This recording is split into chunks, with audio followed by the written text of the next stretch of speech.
It is karma, or our old acts, that draw us back into earthly life. The spirit's abode changes according to its karma, and this karma forbids any long continuance in one condition because it is always changing. So long as action is governed by material and selfish motives, just so long must the effect of that action be manifested in physical reverse. Only the perfectly selfless man can elude the gravitation of material life. Few have attained this, but it is the goal of mankind.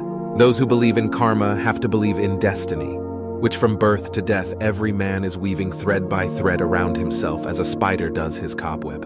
And this destiny is guided either by the heavenly voice of the invisible prototype outside of us, or by our more intimate astral or inner man, who is but too often the evil genius of the embodied entity called man.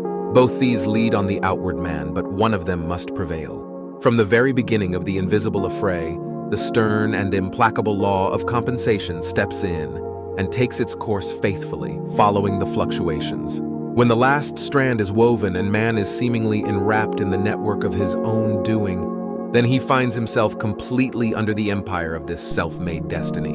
An occultist or philosopher will not speak of the goodness or cruelty of providence, but identifying it with karma nemesis, he will teach that nevertheless. It guards the good and watches over them in this, as in future lies, and that it punishes the evildoer, even to his seventh rebirth, so long in short. As the effect of his having thrown into perturbation even the smallest atom in the infinite world of harmony, has not been finally readjusted.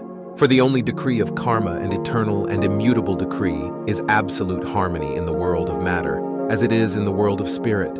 It is not therefore karma that rewards or punishes, but it is we who reward or punish ourselves according to whether we work with, through, and along with nature, abiding by the laws on which that harmony depends, or break them. Nor would the ways of karma be inscrutable were men to work in union and harmony instead of disunion and strife. For our ignorance of those ways which one portion of mankind calls the ways of providence dark and intricate, while another sees in them the action of blind fatalism, and a third simple chance with neither gods nor devils to guide them, would surely disappear if we would but attribute all these to their correct cause.